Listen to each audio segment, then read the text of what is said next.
Let's open the Bible, Exodus chapter 14. Punta po tayo sa Biblia, Exodo chapter 14, Verses 13 and 14. sa verse 13 hanggang verse 14.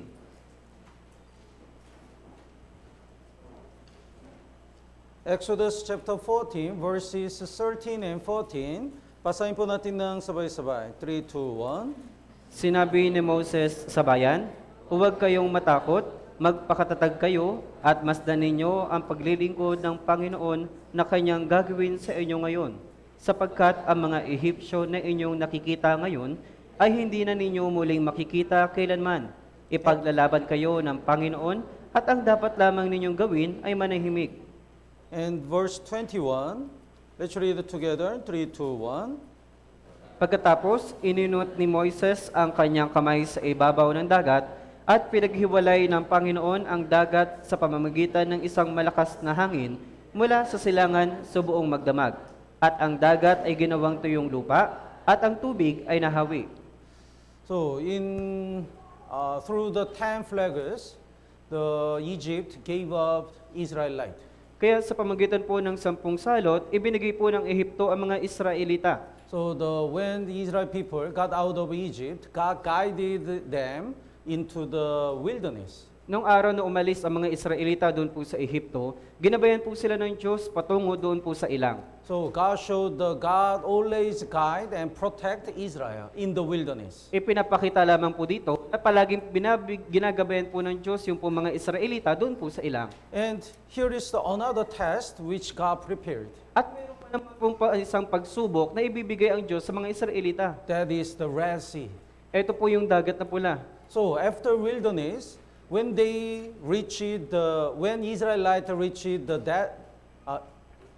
not the Dead Sea, Red Sea, when Israelites reached the Red Sea, the Pharaoh changed the mind. Kaya nung araw nakaabot na po sila doon sa dagat na pula, yung pong isang paraon ay nagbago yung kanyang isip.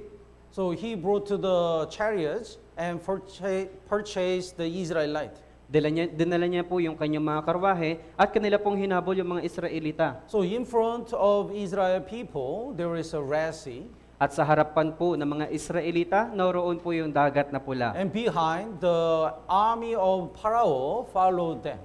At nasa likuran po nila, yung pong sundalo ng mga Ehiptong nakasunod sa kanila. So they are trapped. Kaya sila po ay nakulong.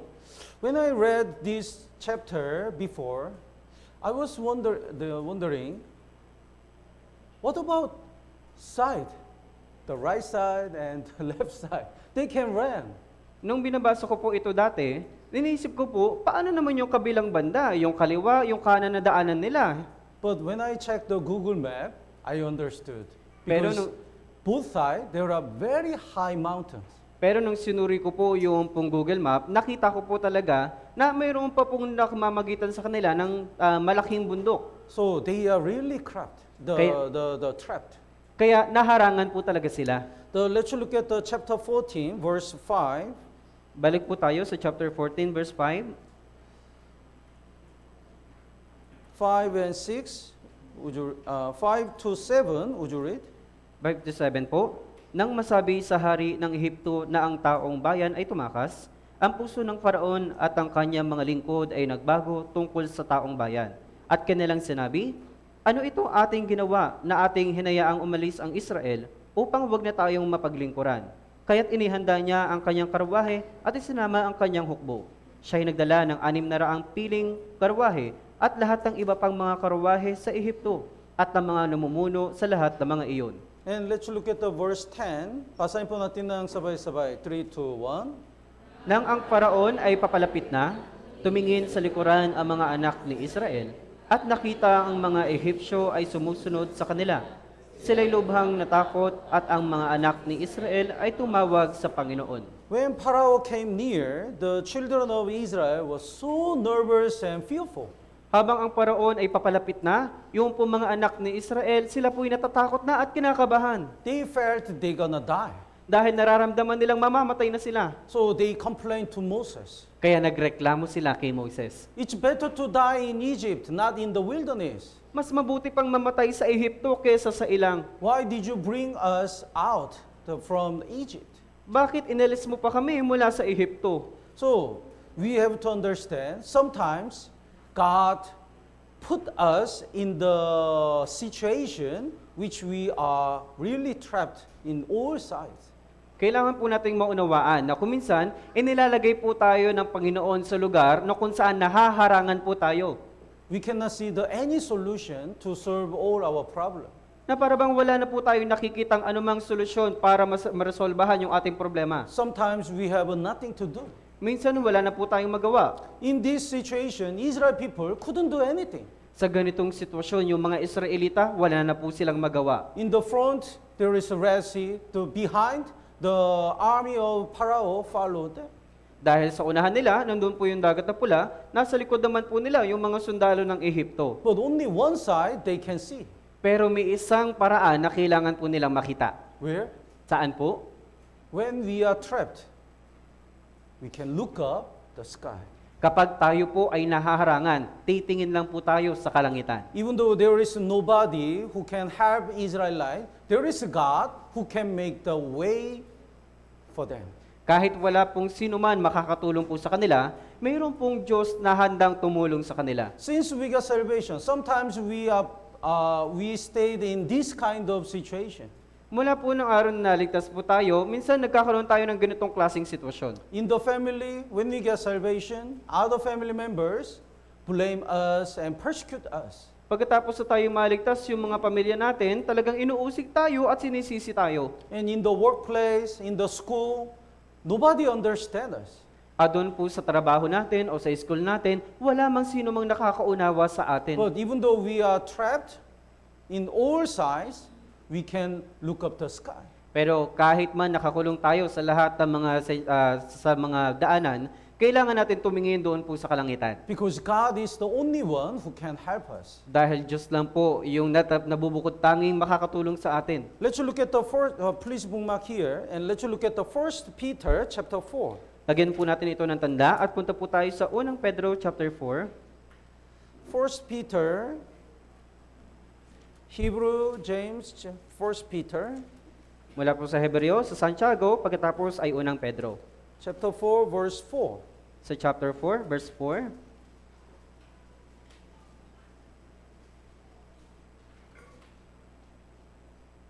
Would you read? Sila'y nagtataka na kayo ay hindi na nakikisama sa gayong labis na kaguluhan, kaya't kayo'y nilalait nila. So, before we got salvation, we commit the sin together with our family and friends. Bago po tayo maligtas, tayo nakakagawa ng kasalanan kasama yung ating pamilya, pati yung kaibigan. But after we got salvation, when we stop our sin in verse 4, in regard to this, they think it's strange that you do not run with them. So it means when we don't commit a sin together, they blame us. Kaya pagkatapos na tayo maligtas, ganito na po yung ginagawa nila sa atin doon po sa verse 4. Na para bang lagi nila tayong sinisisi. They speak evil of you. Sila'y gumagawa ng masasamang salita laban sa iyo. I also really experienced when I got salvation. Naranasan ko po ito nung po naligtas din po ako. I got salvation in America. Naligtas po ako doon po sa Amerika. When I came back to Korea, all my friends, make the reservation, rent the bar, to welcome me. Kaya pagkabalik ko po doon po sa Korea, pagkagaling po ng Amerika, talagang nag-rent o nauumpahan po yung mga kaibigan ko ng isang bar para i-welcome po ako. So all friends and the senior students gathered all together for me. Kaya lahat po ng mga kaibigan ko, pati po yung mga senior namin, nagtipon-tipon sila doon para i-welcome ako. Wow, Wonyoung is coming back. Welcome, welcome. And they put the alcohol and drink. It's for you. Kaya sabi nila, welcome, Munyong. Tapos binigay nila yung alcohol, tapos sabi, uminom ka. Then I stopped them and now I get salvation, so I don't want to drink.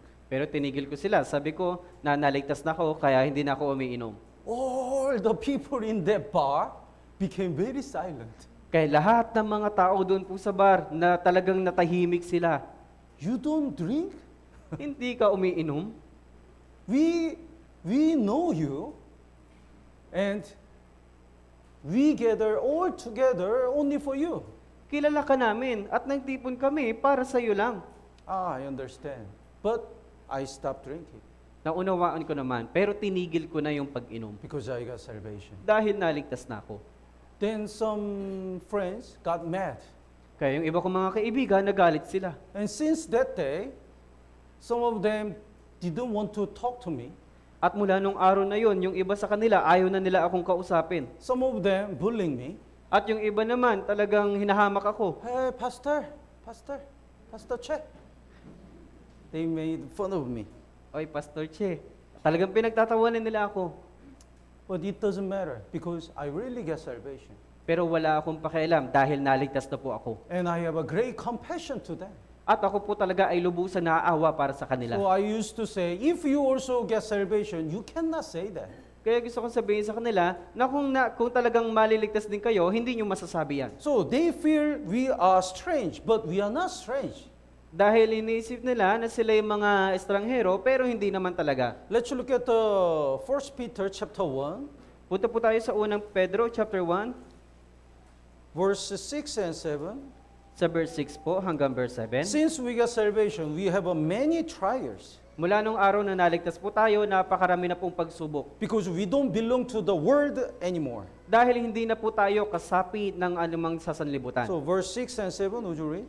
Sa ganito, kayo'y nagagalak bagamat ngayon sa sandaling panahon, ay kailangan ninyong magdanas ng iba't ibang pagsubok upang ang kadilasayan ng inyong pananampalataya na mas mahalaga kaysa gintong nasisira, bagamat ito'y sinusubok sa pamamagitan ng apoy, ay mauwi sa kapurihan, kaluwalhatian at karangalan pagpapakita ni Hesukristo. Yes.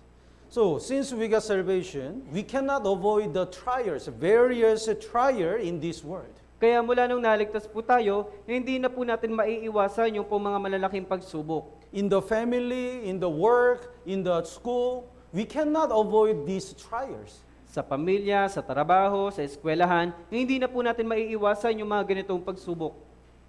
Some Christian, because of these trials, they decide to act like unsaved people.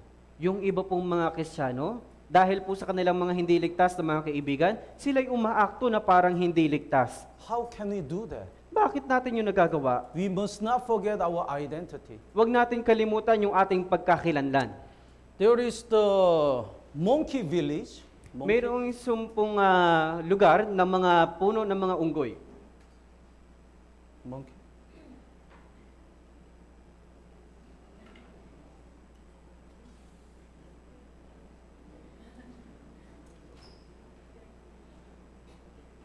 Monkey. Unggoy po yan. He has two eyes. Meron po siyang dalawang mata. And one day he visit one village. Isang araw, bumisita siya sa isang lungsod, Then all the monkeys have only one eyes. pero lahat ng mga unggoy, iisa lang yung mata. They are bullying him. Kaya hinahamak po siya. Hey, look at him. He has two eyes. Tingnan nyo, dalawa yung mata niya. Look at us. We are only one eye. Tingnan mo kami, iisa lang yung mata namin. Then in the beginning, he was proud. I have two eyes. Pero nung pasimula, talaga nagmamalaki siya, mayroon akong dalawang mata. But all the monkeys make fun of him. You have only one. You have two eyes. We are only one eye. Pero yung pong mga unggoy, pinagtatawanan siya, sinasabi, may dalawa kang mata, may dalawang mata, pero kami isa lang. So he pulled out one eye. Kaya tinanggal niya yung isang mata. Is that right? Tama ba yun? He's so stupid. Ito po yung isang kahamakan. He's right. Tama naman po siya. Sometimes born-again Christian act like unsaved people to mingle with others. Kung minsan yung po mga born again na mga Kristiyano, Talagang nag-aakto sila na hindi ligtas para makiayon doon po sa mga hindi ligtas. We should remember we are born again Christian by the blood of Jesus Christ. Kailangan nating alalahanin na tayo po'y ipinanganak na muli sa pamagitan ng dugo ni Jesucristo. No matter what they said, we cannot follow them. Ano man sabihin nila, hindi dapat natin sinusunod. No matter what lifestyle they have, that's not our lifestyle. Yung kanila pong pamumuhay ay hindi naman po natin pamumuhay. So in our Christian life, we don't rely on the word and we don't follow the word. Kaya sa ating Kristiyanong pamumuhay, hindi dapat tayo sumusunod dito po sa mundong ito. Only one we have to follow is Jesus Christ. Isa lang po yung dapat nating sundin, si Jesucristo. Pastor, since I got salvation, I lost all my best friends. Pastor, mula po nung naligtas ako, nawala na rin po pati yung matalik kong kaibigan. If they get salvation, they become our brothers and sisters. If they don't get salvation, we are getting father, right? Kapag, di ba po, kapag naligtas sila, makakasama po natin sila bilang brother o sister. Pero kapag hindi po sila naligtas, mahihiwalay po talaga sila sa atin. I also experienced, I have so many friends, but when I get salvation, it's really divided, saved friends and unsaved friends. Naranasan ko rin po yun, pero nung araw na naligtas po ako, nahati po sila. Nakasama ko po yung mga kaibigan kong naligtas na, pero hindi ko po nahiwalay po yung mga hindi ligtas. Even though you lose your friends, don't worry. We have a best friend. Pero kahit nawala po sa inyo yung mga kaibigan ninyo, wag po kayong mag-alala, mayroon po tayong matalik na kaibigan. Let's look at John chapter 15, verse 15. Punta po tayo sa Aklat ng 1, chapter 15, verse 15. John chapter 15, verse 15. Sa Juan, chapter 15, verse 15.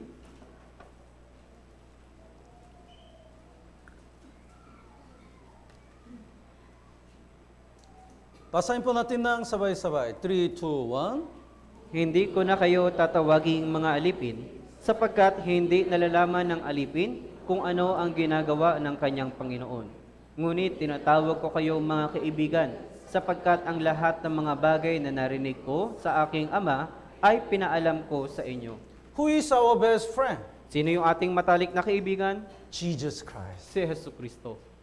Now you are not servant anymore. Ngayon, hindi na kayo alipin pa. I call you friends. Tinatawag ko na kayong kaibigan. You are my friend. Kayo'y aking mga kaibigan. So when we feel lonely, we can go to our friend, Jesus Christ. Kaya kapag nanlulumo tayo, kailangan magandang pumunta tayo sa ating kaibigan, si Jesucristo. When we face on the difficulties, we can see who is a true friend. Kapag umaharap tayo sa napakaraming pagsubok, nakikita talaga natin kung sino yung tunay na kaibigan.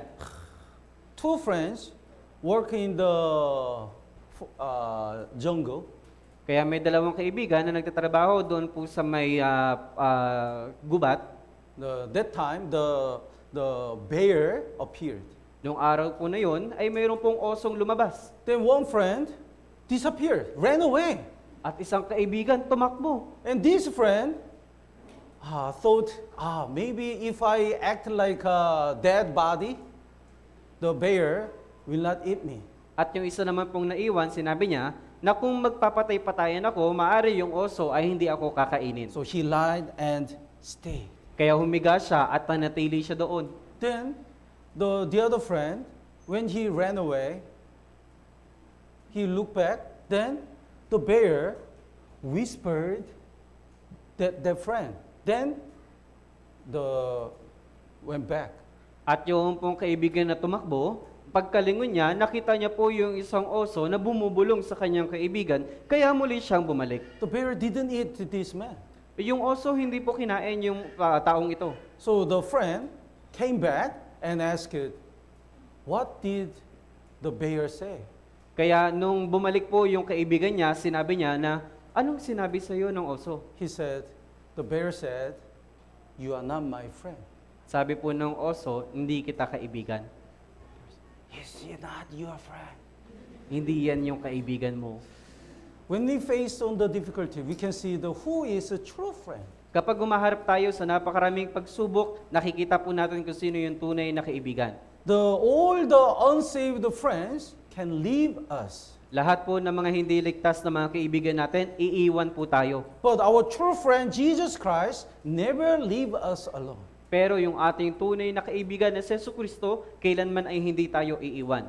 No matter what happens, He always be with us and helps us. Kaya anuman po ang mangyari, hindi niya po tayo pababayaan, kundi tutulungan niya po tayo. So don't follow the people who will leave you and forsake you. Kaya huwag kayong susunod sa mga taong iiwan din po kayo kalaunan. Follow Jesus Christ, Sumun- your true friend. Sumunod kayo kay Jesucristo na inyong tunay na kaibigan. So sometimes God guides us to the situation which trap us. Kuminsan, inilalagay tayo ng Diyos sa lugar kung saan nakakulong tayo. Let's go back to Exodus chapter 14. Balik po tayo sa aklat ng Exodo, chapter 14.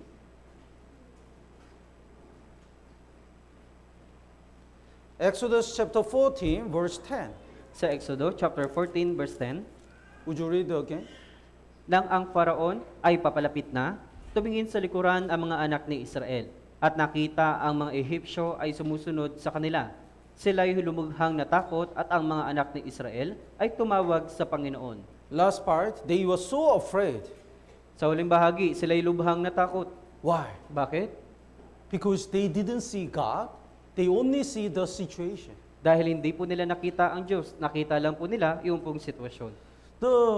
Even though no matter what environment we have, if we look at God, we are not afraid. Kaya anuman pong panahon na meron po tayo, pero kung titingin po tayo sa Diyos, hindi po tayo matatakot. But when we focus on the only situation, we are so nervous and afraid. Pero kung nakatuon lang po tayo sa sitwasyon, tayo po'y kakabahan at matatakot. In Matthew chapter 14, the disciples of Jesus were faced on the great storm. Kaya noon po sa Mateo chapter 14, yung mga alagad po ni Jesus ay humarap sa napakalaking mga pag-unos. They were so afraid. Sila po'y natakot. They felt they're gonna die. Iniisip nila na mamatay na sila. That time, Jesus walked on the sea and approached them. Nung panahon na yon, si Jesus ay lumakad doon sa dagat at hinimok sila. Then Peter said, "Please allow me to work on the water like you." At sinabi po ni Pedro, napakiusap, payagan mo ako na lumakad na katulad ng sayo. Jesus allowed him, "Come." Kaya pinahintulutan siya ni Jesus. When you look at Jesus, he walked on the water. Nung tumingin siya kay Jesus, nakakalakad siya doon sa tubig. But when you look at the wind, immediately he sinks. Pero nung tumingin po siya doon po sa hangin, kaagad po siyang nalunod. When you look at our Lord Jesus Christ, we can work on this world. We can overcome all the difficulties. Kaya kapag titingin lang po tayo kay Jesucristo, tayo po ay makakalampas sa lahat ng mga paghihirap dito po sa mundo. But when you look at all the problems only, we are so nervous and our heart is sinking, depressed. Kaya kapag titingin lang po tayo sa lahat ng mga problema, yung nung nakatuon pansin lang po tayo sa lahat ng mga sitwasyon na ito, at yung ating puso ay malulunod. So the situation and the problems are not the real problems. Kaya yung ating sitwasyon at yung mga problema ay hindi naman po talaga lubusang problema. What we are looking at, that's the problem. Kung yung ano yung ating tinitignan, yun po talaga ang problema. We have to look at our Lord Jesus Christ. Kailangan natin tumingin sa Panginoong Hesukristo. Fear is not about the environment, but about the heart. Ang takot ay hindi tungkol sa panahon, kundi tungkol po sa ating puso. The fear depends on what you choose to see. Kaya yung takot ay nakadepende sa kung ano yung nais nating tignan. Do you see the environment or problems? Tinitignan nyo lang po ba yung panahon o yung problema? Or do you see the Lord? O nakikita nyo yung Panginoon?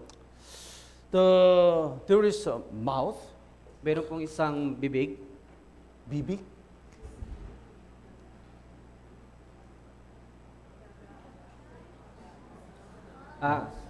Mice? Daga po. Daga. Huh? Daga. Naga? Naga? Daga. Daga? Yes po. Daga. Daga. These mice doesn't go out of the house. Ito pong dagang ito ay hindi po lumalabas sa bahay. So the God asked him, why you don't go out? Kaya tinatanong siya ng Diyos, bakit hindi ka lumalabas? And there is a cat. Kasi merong pusa. So I cannot, is it cat? So I cannot go out. Kaya hindi ako makalabas. So God made him become a cat. Kaya ginawa po siya ng Diyos na naging pusa. But he doesn't still go out. Pero ayaw niya pa rin lumabas. Then he said, there is a dog, Sabi niya, meron kasing aso, so I cannot go out. kaya hindi ako makalabas. So God made him as a dog. Kaya ginawa siya ng Diyos na aso. Still, he doesn't go out. Pero hindi pa rin po siya lumalabas. Why? Bakit? Then he said, there is a tiger, Kasi sabi niya, merong isang tigre, so I cannot go out. kaya hindi ako makalabas. So God made him tiger, Kaya ginawa siya ng Diyos sa tigre. but he doesn't go out. Pero ayaw niya lumabas. He said, there is a hunter, Kasi sinabi niya, mayroong isang mangangaso, so I cannot go out. kaya hindi ako makalabas. So God made him hunter, Kaya ginawa siya ng Diyos na isang but mangangaso. he still go out. Pero hindi siya lumalabas. He said, there is a wife. Kasi sinabi niya, nandun yung asawa. So I'm afraid to go out. Kaya natatakot akong lumabas. Sorry. Just story. Kaya ito po yung kwento lang. So God made him the wife, Kaya ginawa siya ng Diyos na isang asawa. but she doesn't go out. Pero ayaw niya pa rin lumabas. She said, Lord, there is mice. Panginoon, kasi may daga.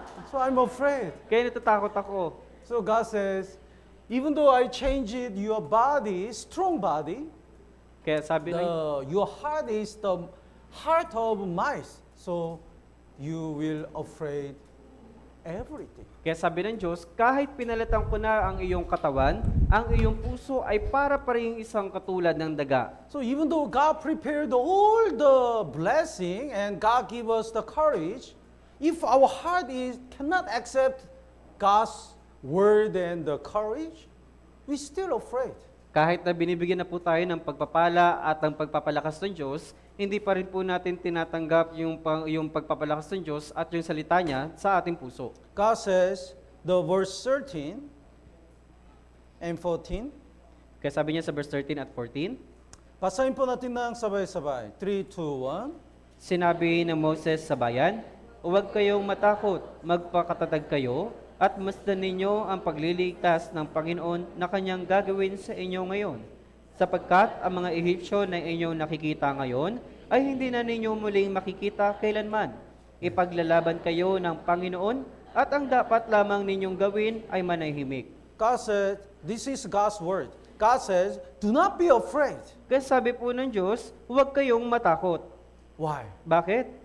Because I'm with you. Dahil ako'y kasama mo. Think about this. Israel people stayed in Egypt, Pag-isipan niyo po ito, yung mga Israelita na nanatili po sila sa Ehipto. and God brought them from Egypt. At dinala po sila ng Panginoon mula po sa Ehipto. It means God has all the responsibility for their lives. Ibig sabihin, may responsibilidad ang Diyos para sa buhay po nila. That's why God says, do not be afraid. Kaya sabi po ng Diyos, huwag kang matakot. I have a responsibility about your life. Ako'y mayroong pananagutan tungkol sa iyong buhay. In Genesis chapter 12, God called Abraham. Doon po sa Genesis chapter 12, tinawag po ng Diyos si Abraham. Leave your hometown, Ur, Kaya umalis ka sa iyong taanan na Ur, and go to the land that I show you. at pumunta ka sa lupain na ipapakita ko sa iyo. It means God will take all the responsibility about the life of Abraham. Na ang ibig sabihin, na kinukuha ng Diyos bilang pananagutan yung buhay po ni Abraham. That's why in chapter 15, when the Abraham faced on the difficulties, God says, do not be afraid. Kaya doon po sa chapter 15, nung dumanas po ng napakaraming pagsubok ito pong si Abraham, sabi po ng Diyos, huwag kang matakot. Jesus called his disciples, follow me, I'll make you fishers of men. Tinawag po ni Jesus yung kanyang mga alagad. Sabi niya, sumunod kayo sa akin, kayo gagawin kong mga mamamalakaya ng tao. Once Jesus called his disciples, it means Jesus has all the responsibility about the lives of disciples. Kapag tinawag na po ni Jesus yung kanyang mga alagad, ibig sabihin, mayroon na po siyang pananagutan sa lahat ng kanyang mga alagad. That's why, even though they put in the prison, Jesus said, do not be afraid. Kaya kahit dinadala na po sila doon po sa presinto, sinasabi ni Jesus, huwag kang matakot. Jesus also called us from this world. Tinatawag din po tayo ni Jesus dito po sa mundo. Jesus separated the saved people from the world. Inihiwalay po ng Diyos ni Jesus yung pong mundo doon po sa Panginoon. Jesus separate us from the world. It means Jesus has all the responsibility about our lives. Kaya inihiwalay po tayo ng Panginoong Jesus doon po sa mundo. Ibig sabihin, mayroon po siyang pananagutan para po sa ating buhay. That's why Jesus said, do not be afraid. Kaya sabi po ni Jesus, huwag kang matakot. Let's look at Joshua. Punta po tayo sa Joshua. Joshua chapter 1.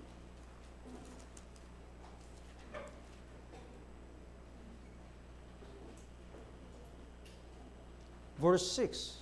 Sa Joshua, chapter 1, verse 6. Basahin po natin ng sabay-sabay. 3, 2, 1. Magpakalakas ka at magpakatapang na mabuti, sapagkat ipapamana mo sa bayang ito ang lupain na aking ipinangakong ibibigay sa kanila, mga ninuno. Moses died, Namatay po si Moses, and God called Joshua as the next leader. at tinawag na po ng Diyos si Joshua bilang isang susunod na mamumuno. He was so nervous. Siya po'y kinakabahan. He was so afraid. Natatakot po siya. But God called him. That's why it means God has all the responsibility about his leadership and his whole life. Pero tinawag po siya ng Diyos. Ibig sabihin, mayroon pong pananagutan ang Diyos tungkol po sa buhay po ni Joshua, pati po sa kanyang pagiging pamumuno. That's why God said, be strong and of good courage. Kaya sabi po ng Diyos, magpakalakas ka at magpakatino. Whenever I felt nervous before sermon or Bible seminar, whatever, I read this verse. Kapag ako po ay kinakabahan, bago po magsimula yung sermon o Bible seminar, binabasa ko po muna itong bersikulo. And I prayed, Lord, you call me as a minister. Kaya nananalangin ako, sabi ko na, Panginoon, tinawag mo ako bilang isang minister. Then you have a responsibility. Kaya meron ka pong pananagutan. As long as you call me, you have to give me the strength and the wisdom. Mula nung araw na tinawag mo ako, binigyan mo ako ng kalakasan at ng karunungan. Please hold my heart. Pakiusap, hawakan niyo po yung aking puso. God said, be strong and of good courage. Kaya sabi po, magpakalakas ka lamang at magpakatapang na mabuti. As long as God called you in your workplace, in your school, it means God has a responsibility. Mula nung tinawag ka ng Diyos diyan po sa trabaho ninyo o sa eskwelahan po ninyo, ibig sabihin mayroon pong pananagutan ang Diyos sa inyo. That's why God never leave us alone and God give us the strength. Kaya kailanman ay hindi po tayo pababayaan ng Diyos, kundi bibigyan niya po tayo ng kalakasan. That's why God says, do not be afraid, and be strong. Kaya sabi po ng Diyos, huwag kang matakot, kundi magpakalakas ka. Let's go back to Exodus chapter 14. Balik po tayo sa aklat ng Exodo, chapter 14. Verse 13, again. Sa verse 13 po ulit. Do not be afraid, and stand still, and see the salvation of the Lord. Huwag kayong matakot, magpakatapang kayo, at masdan ninyo ang pagliligtas ng Panginoon. Stand still. Sabi po, magpakatatag kayo. Huh? Magpakatatag. Oh, stand still. It means don't do anything. Ibig sabihin, wala kayong anumang gagawin. If we don't trust in God, it's impossible not to do anything. Ibig sabihin, kung tayo po yung magtitiwala sa Diyos, napaka-imposible po para sa atin na walang gawing anuman. Naintindihan po? Look at Saul. Look at Saul. Kaya tingnan niyo po si Saul. Oh. Don't look at me. Kaya, Joke lang. He should wait until the Samuel comes back. inintay niya po hanggang sa pagdating po ni Samuel. But he was nervous because even on the last day, Samuel didn't come. Pero siya po'y kinakabahan dahil sa huling yugto po ng araw na yon, hindi pa po pumupunta si Samuel. All the enemies approached, came, so he was nervous. Kaya lahat po ng kanyang mga kalaban ay papalapit na, kaya lalo po siyang kinakabahan. That time, before the Israelite fight, they have to offer the offering to the Lord first. Kaya bago po makipaglaban ng mga Israelita, nagbibigay muna po sila ng handog sa Panginoon. But that's the work of Samuel. Pero ito po ay trabaho ni Samuel. It's not the work of the king. Hindi po ito trabaho ng isang hari. But he was nervous, so he couldn't wait. Pero siya po ay kinakabahan, kaya hindi na po siya makapaghintay. He couldn't stand still. Kaya hindi po siya nagiging matatag. That's why he offered the offering instead of Samuel. Kaya nagbigay na po siya ng handog sa halip na si Samuel. That's why God couldn't use him anymore. Kaya hindi na po siya ginamit ng Diyos. Sometimes, because of our fear and we don't trust in God, that's why we go forward behind even though God doesn't move. Kuminsan, dahil natatakot po tayo at nawala-wala na po yung pagtitiwala sa Diyos, tayo po ay umaarangkada na at hindi na po tayo tumitingin sa Kanya. God says, stand still. Wait. Sabi ng Diyos, magpakatatag ka, maghintay ka. Just look at how God saves you. Tignan ninyo kung paano kayo ililigtas ng Panginoon. In Old Testament, in the wilderness, when Israel people complain, God sent the fervent serpent. Kaya doon po sa Lumang Tipan, kapag yung mga Israelita ay nagrereklamo doon po sa ilang, nagdadala po ang Diyos doon po mga ahas. So many Israel people died. Kaya napakarami po mga taong namatay. That time, God said, if you make the bronze serpent, and if you look at the bronze serpent, you will live. Kaya sabi po ng Diyos, kapag kayo ay titingin dito sa tansong ahas, kayo ay mabubuhay. And there are two kinds of people. At mayroon dalawang klaseng tao. Those who believe, just look at the bronze serpent, and they are alive. Sila po na mga tumingin doon po sa tansong ahas, sila lang po ay nabuhay. But those who don't believe this word, cannot just looking at the bronze serpent without work. Pero doon po sa mga hindi po naniwala, hindi po sila tumingin doon po sa may tansong ahas. We don't do anything. The serpent bite me. Kaya wala tayong gagawin. Yung ahas ay kakagitin tayo. We need a medicine and we need to do something. Kailangan natin ng gamot at kailangan natin gumawa ng paraan. So, they work and work. Kaya kailangan, sabi nila, magtrabaho daw dapat. That's why they die. Kaya namatay sila. Just looking at the bronze serpent. Behold means believe. Kaya tumingin lang po sa tansong ahas. Ito po, kailangan paghawakan at kailangan pong panampalatayanan. John chapter 1 verse 29 says, behold the Lamb of God who takes away the sin of the world. Sa 1 chapter 1 verse 29, sabi po, narito ang kordero ng Diyos na nag-aalis ng kasalanan ng sanlibutan. It means don't do anything for forgiveness of your sins. Ibig sabihin, wala kang anumang dapat gawin para sa kapatawaran ng iyong kasalanan. Just believe what Jesus had done for your sins. Maniwala ka lang kung ano yung ginawa ng Panginoon para sa iyong kasalanan. So if we have a faith, we can just stand still and wait for God's answer. Kung meron lamang po tayong pananampalataya, magpapakatatag tayo at hihintayin po natin yung pagkilos ng Diyos. But if we don't trust in God, we try to do something even though that is not the will of God.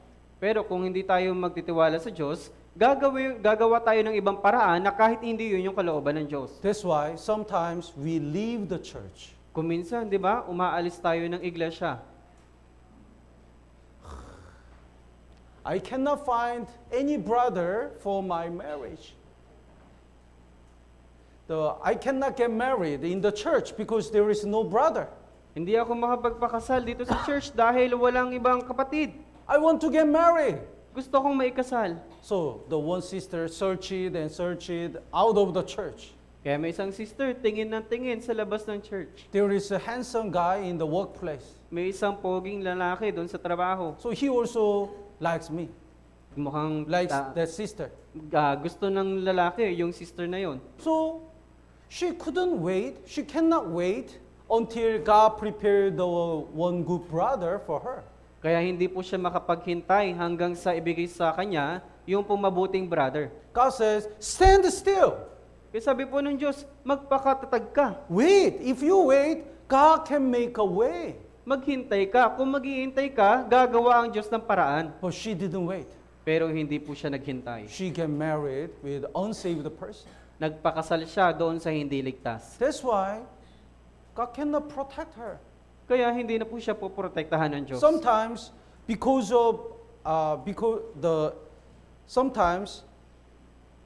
we don't trust in God, we do something even though that is not the will of God. Kuminsan, dahil hindi tayo nagtitiwala sa Diyos, gumagawa tayo ng ibang paraan kahit na hindi na po yun kalooban ng Diyos. That can be the big mistake. Ito po yung malaking kamalian. If we really trust in God, please wait. Kung talagang nagtitiwala tayo sa Diyos, pakiusap, maghintay po tayo. Then even though we feel like we are trapped, God can make the way. At kung pakiramdam natin na parang nakakulong na tayo, gagawa ang Diyos ng paraan. Like God divide the Red Sea and make a new way, God will make the new way for us. Gaya po ng paghati ng Diyos doon sa dagat na pula, gagawa rin po ng paraan ng Diyos para sa atin. Let's look at the Luke chapter 8. Punta po tayo sa aklat ng Lucas, chapter 8.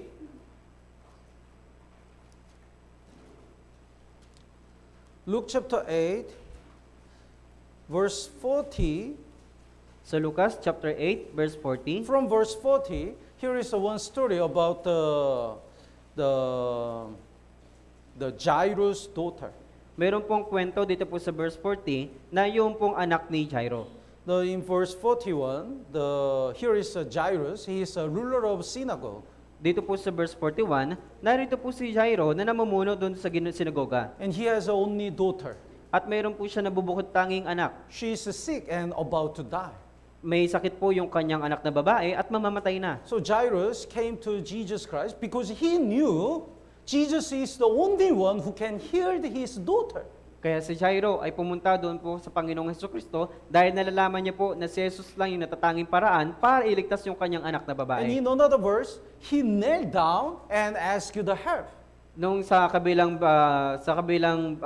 Biblia o version, sinasabi po na siya po ay yumuko at nakiusap. He's a ruler of synagogue, but he knelt down and asked the help.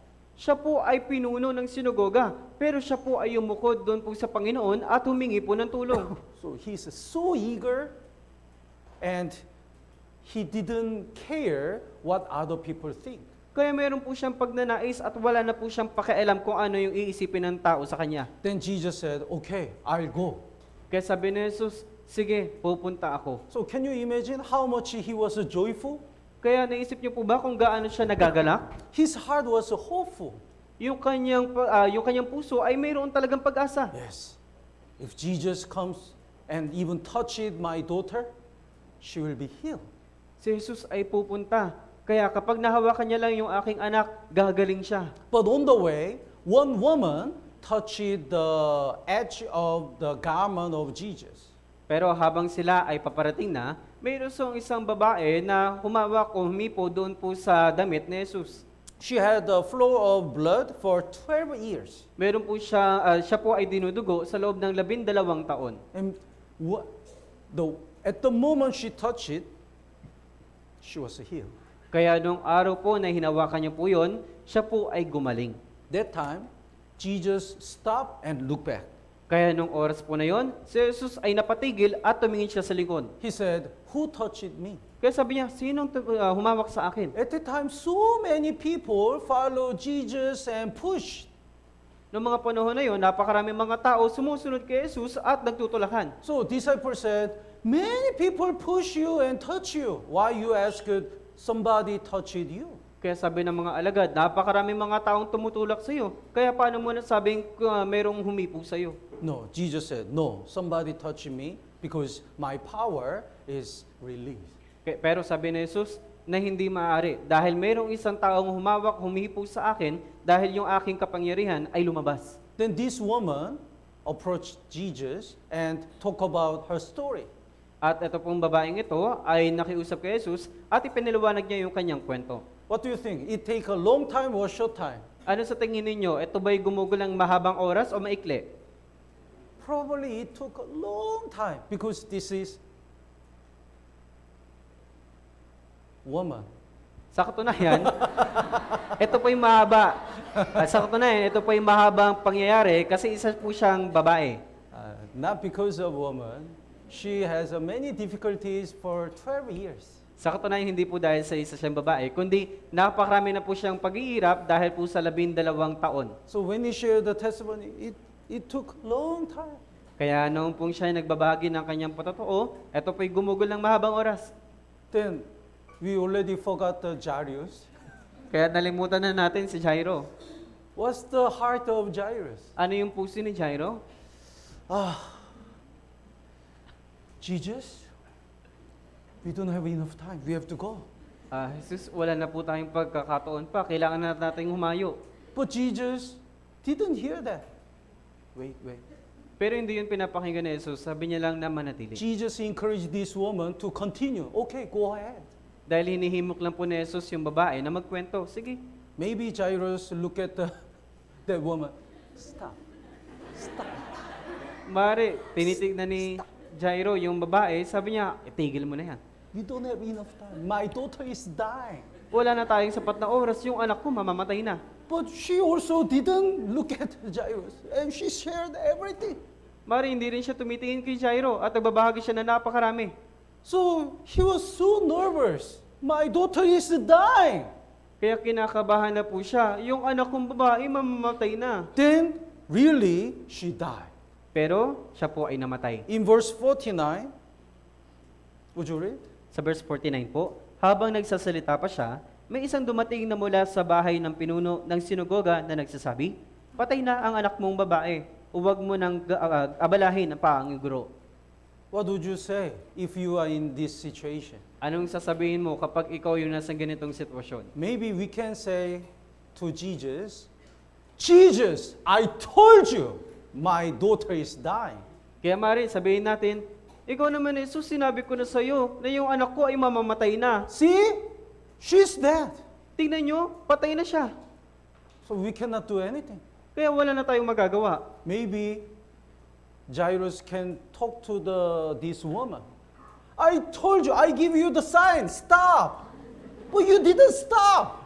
Maari, sabihin ni Jairo sa babae, na sinabihan na kita, gumagawa na ako ng senyales na tumigil ka na pero hindi ka tumitigil. See, my daughter is dead. Tignan mo, yung anak ko patay na. What will you do? Anong gagawin mo? But that time Jesus said, very important word. Pero may sinabi po sa Jesus na napakahalagang salita. Verse 50, basahin po natin ng sabay-sabay. 3, 2, 1. Subalit nang marinig ito ni Jesus ay sumagot sa kanya, "Huwag kang matakot, sumampalataya ka lamang at siya'y gagaling." Do not be afraid, only believe. Huwag kang matakot, sumampalataya ka lamang. Because God can make another way. Dahil gagawa ang Diyos ng napakagandang paraan. Jesus visited his house, and when Jesus called the little girl, arise, she's arrived. Kaya nung si Jesus ay bumisita sa kanila pong tahanan, nung tinawag niya po yung babaeng ito, yung babae na yun ay talagang nabuhay. It didn't take a long time, some months or some years. Hindi po ito umabot ang napakabahabang panahon, buwan o taon. It was very simple, and the very one moment, Jesus arose this dead daughter. Kaya napakasimpila lang po at isang pagkakataon lang po na sinabi ni Jesus iyon at yung babae ay talagang nabuhay. Jesus has a power to arise this daughter.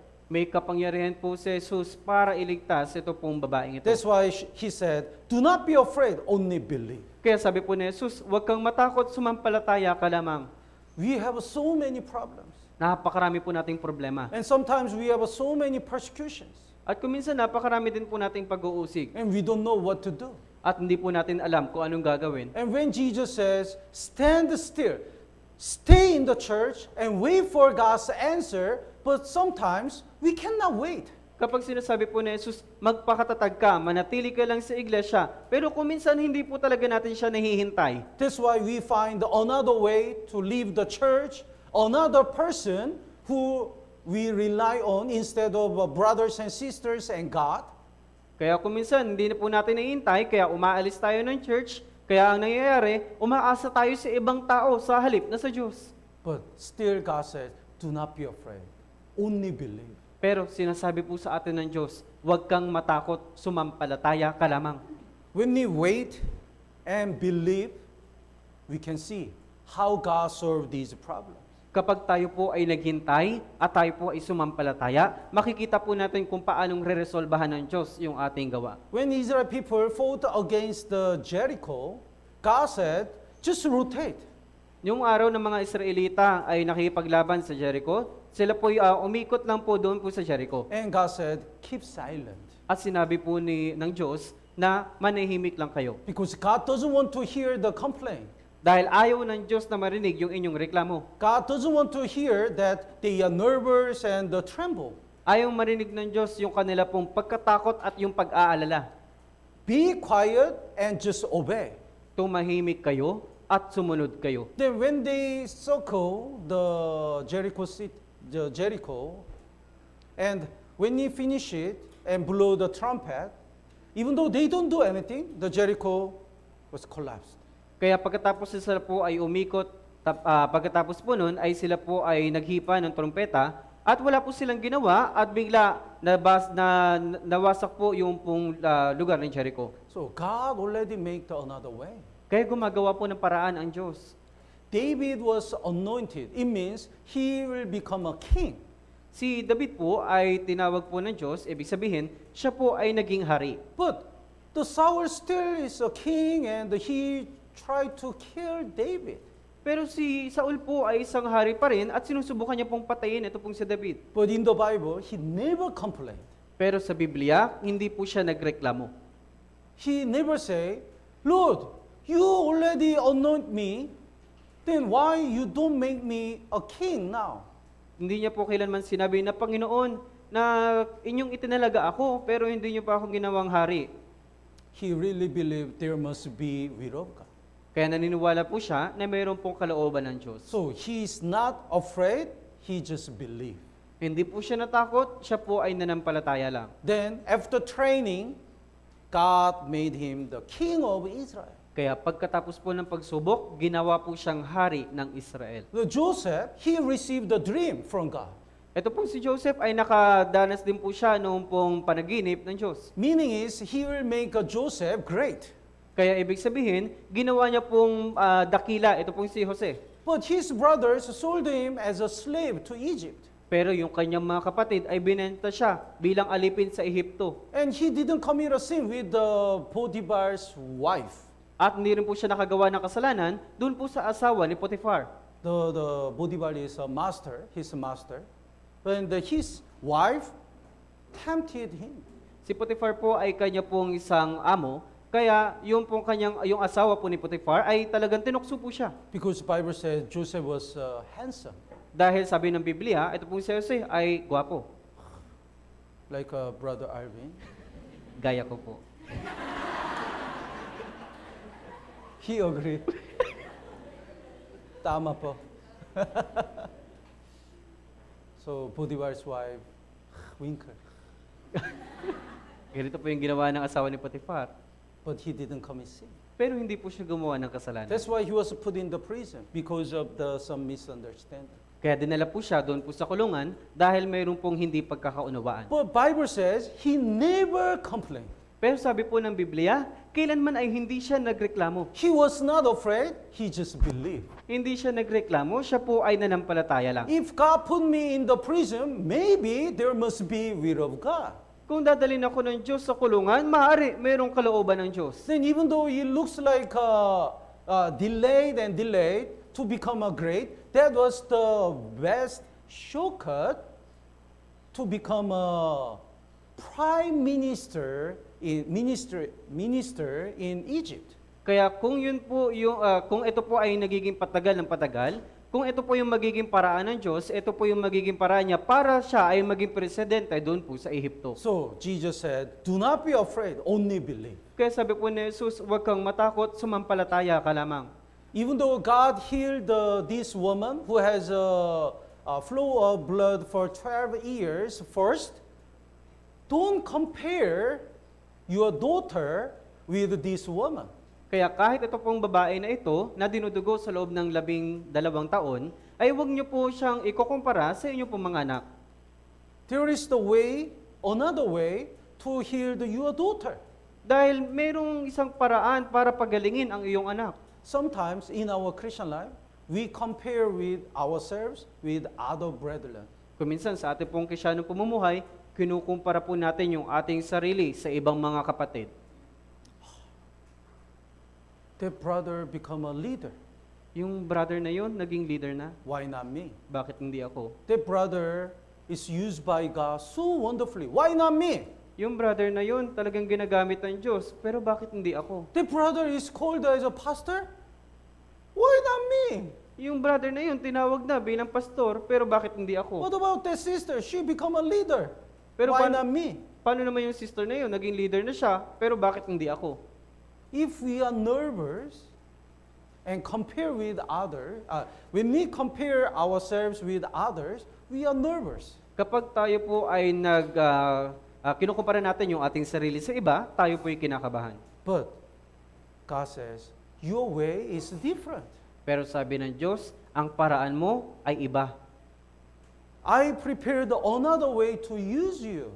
Dahil gumawa na ako ng paraan para gamitin ka. So we must not compare with others. Kaya wag po dapat nating ikumpara yung ating sarili sa iba. Let's look at the John chapter 21. Punta po tayo sa aklat ng 1, chapter 21. Jesus prophesied how Apostle Peter would be martyred.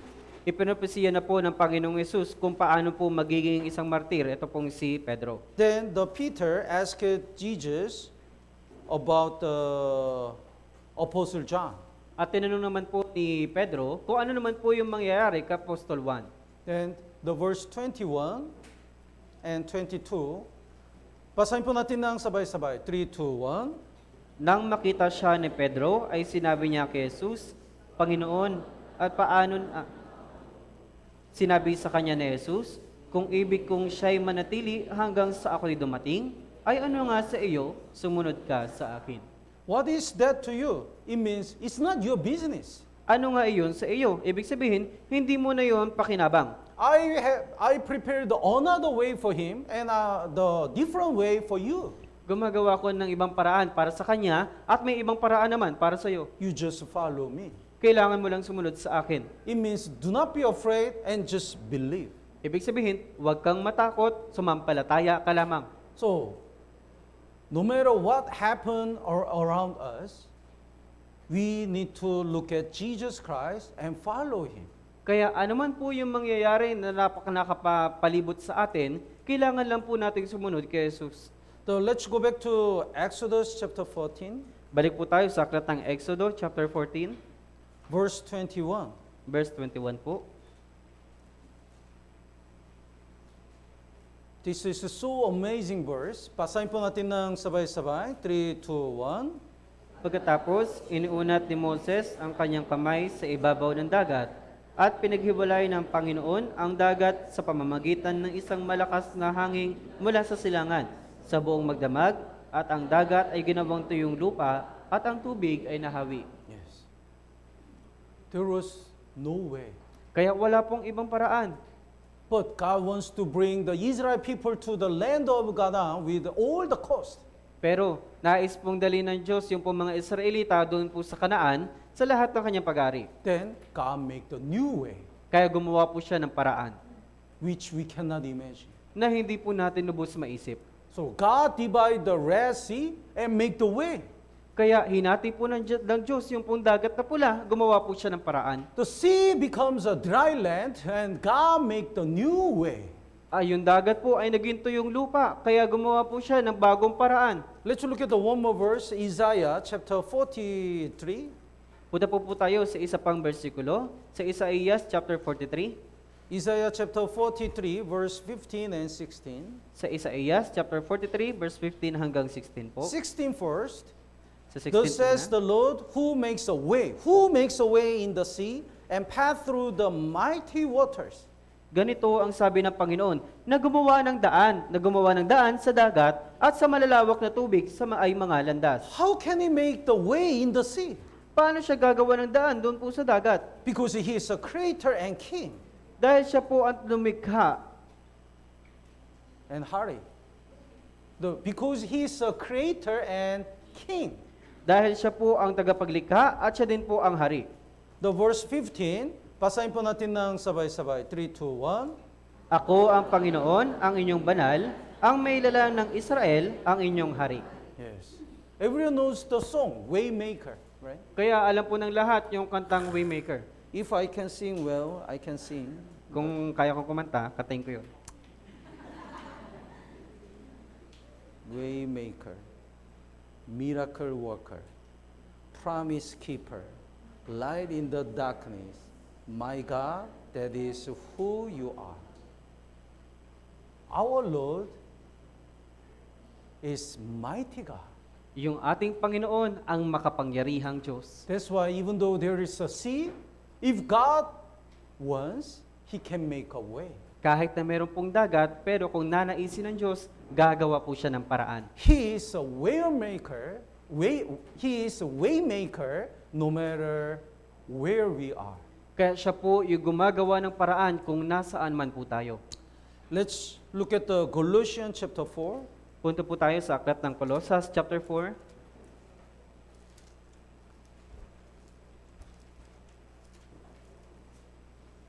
Colossians chapter 4, verse 3.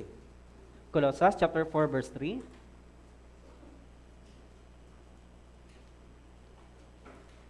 Would you read? At idinalangin din ninyo kami na buksan ng Diyos para sa amin ang pinto para sa salita, upang aming maipahayag ang hiwaga ni Kristo, na dahil din dito ako'y nakagapos. Yes. Apostle Paul asked a prayer request. Humihingi po ng panalangin si Apostol Pablo. The door to preach the gospel in any place, the God has the key of that door.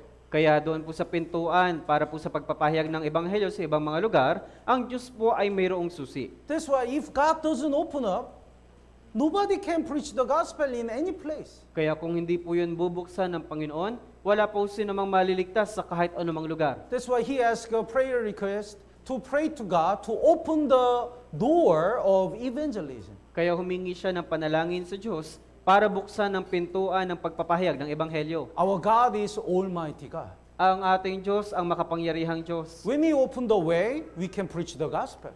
Kapag binuksan niya po yung paraan, mabubuksan din po yung ebanghelyo. When He opened the door, we can go there and many people can get salvation. Kapag binuksan niya po ang pintuan, makakapunta po tayo doon at marami pong ligaw na kaluluwa ang maliligtas. That's why, to preach the gospel, we have to pray to God. Kaya para maipangaral yung pong ebanghelyo, kailangan po nating manalangin sa Diyos. Whenever we have difficulties, we have to pray to God to make our way.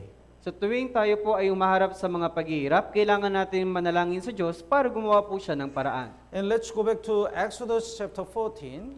At balik po tayo sa aklat ng Exodus chapter 14. Here is the reason why God guided the Israelites to the Red Sea. Narito po ang dahilan kung bakit pinatubayan po sila ng Diyos doon po sa dagat na pula. The first reason is God wants to teach Israelites God is a waymaker.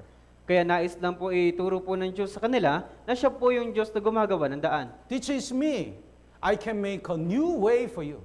Eto ako, kaya kong gumawa ng bagong daan para sa iyo. That's why, do not be afraid, only believe. Kaya huwag kang matakot, manampalataya ka lamang. And second reason is, God wants to judge Pharaoh and Egypt. At pangalawang dahilan, nais po ng Diyos na hatulan yung pong Faraon pati po yung mga sundalo ng Ehipto. The chapter 14 verse 4, Chapter 14 verse 4. would you read? Aking patitigasin ang puso ng Faraon at kanyang hahabulin sila. Ako ay pararangalan sa pamamagitan ng Faraon at sa lahat ng kanyang hukbo. Malalaman ng mga Ehipsyo na ako ang Panginoon at gayon ang kanilang ginawa.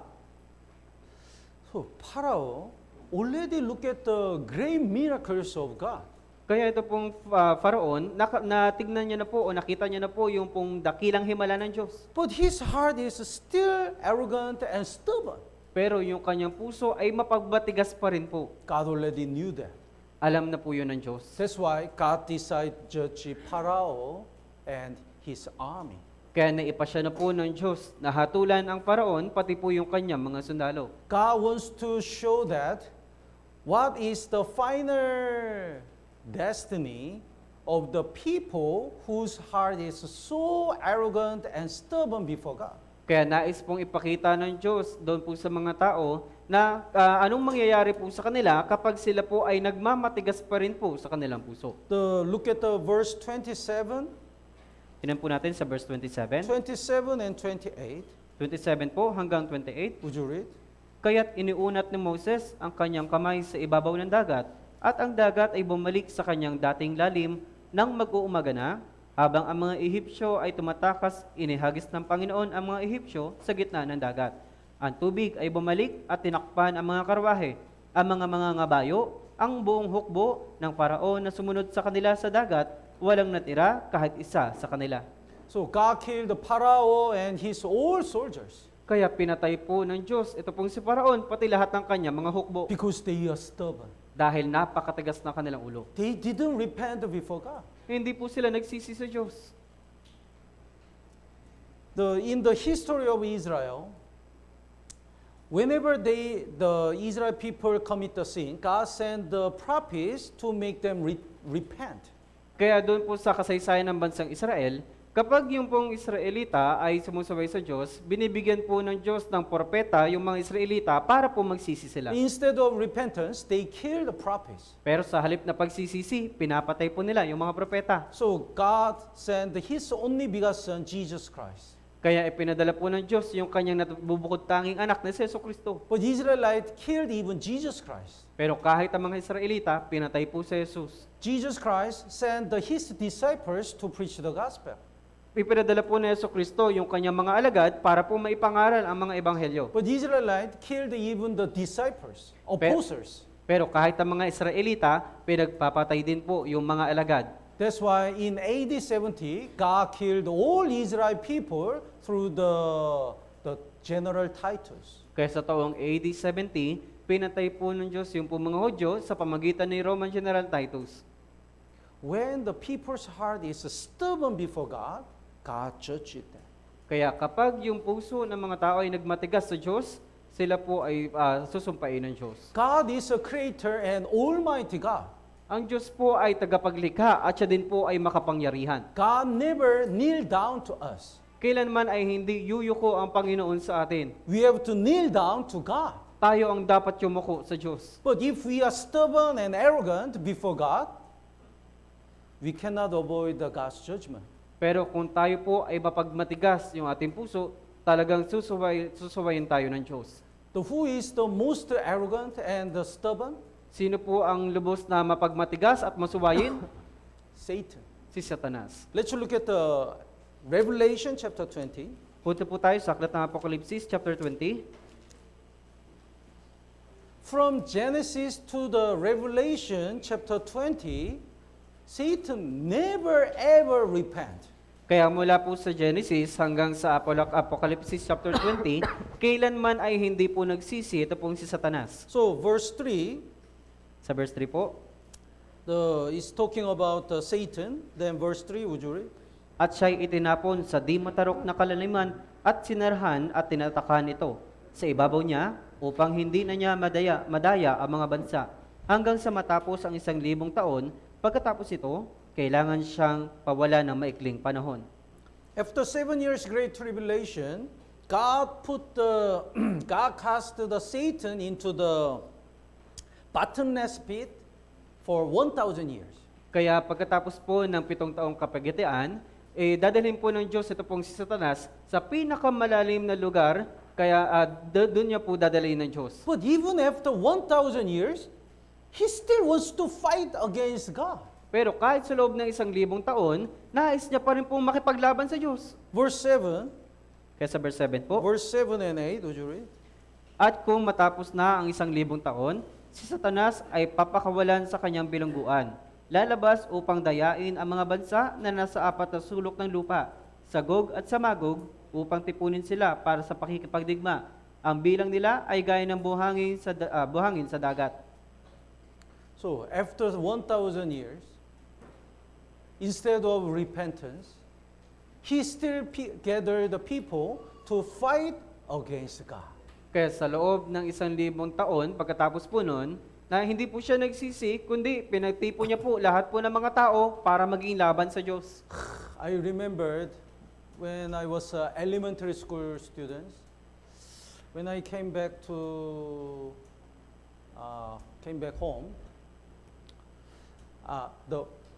When I was young, I live in the very province, countryside. Kaya nung ako po ay bata pa, ako po ay nanirahan doon po sa may probinsya na lugar. Then one day, the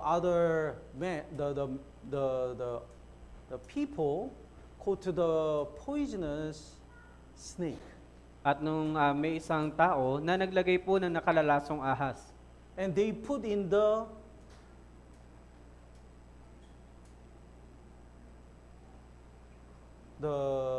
bottle At And- naglagay po doon sa may bote. and pour the wine. At binuhusan niya po ng alak sa loob.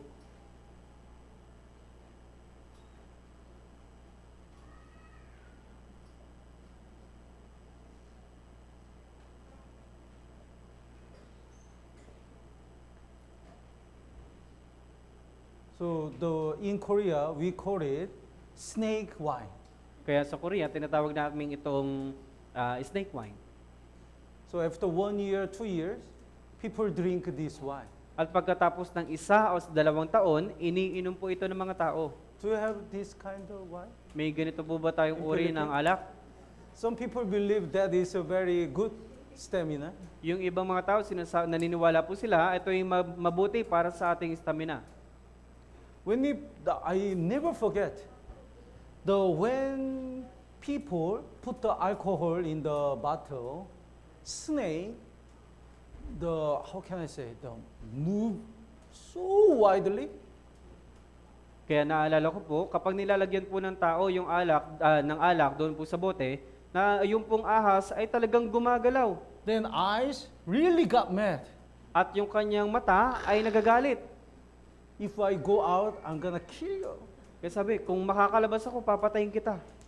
But sometimes it really happened. After 1 year, for 1 year, it alive.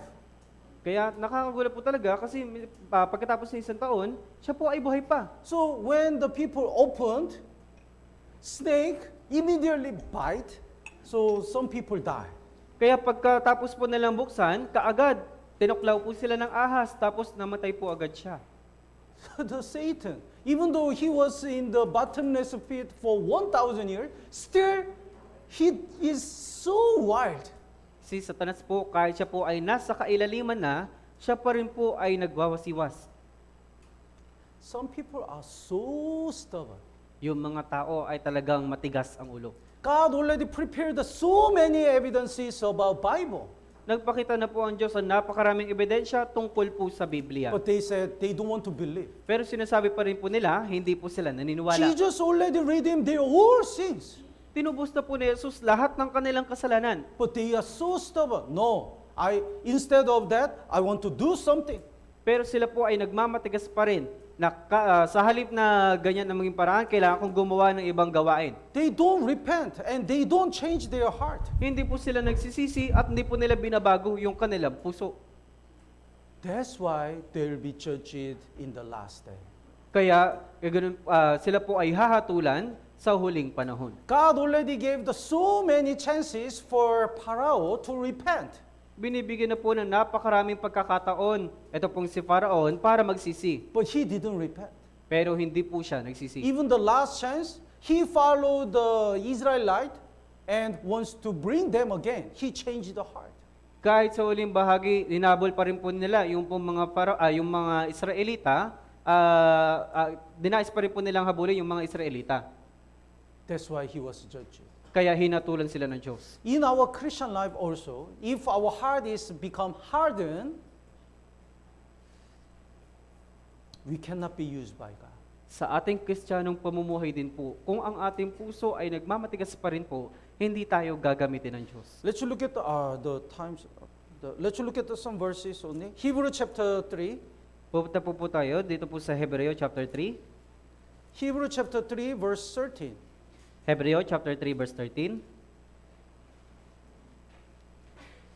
Hebrew chapter 3 verse 13. Basahin po natin ng sabay-sabay. 3, 2, 1. Ngunit magpayuhan kayo sa isa't isa, araw-araw, habang ito ay tinatawag na ngayon, upang walang sinuman sa inyo ang papagmamatigasin ng pagiging madaya ng kasalanan. Yes, we need to share the word of God, and we need to pray for each other. We need to gather more, not to be hardened. Kaya kailangan pa po natin higit pang manalangin, kailangan pa po natin ng pagtitipon para hindi po mapagmatigas yung ating puso.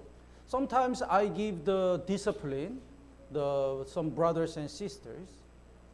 Kuminsan, nagbibigay po ako ng disiplina para po sa mga kapatid. Some brothers and sisters, some of them really repent, so they return to church after discipline. Yung iba pong mga kapatid, talaga pong nagsisisi po sila. Kaya bumabalik po sila ng iglesia pagkatapos na madisiplina. But some of them are so stubborn.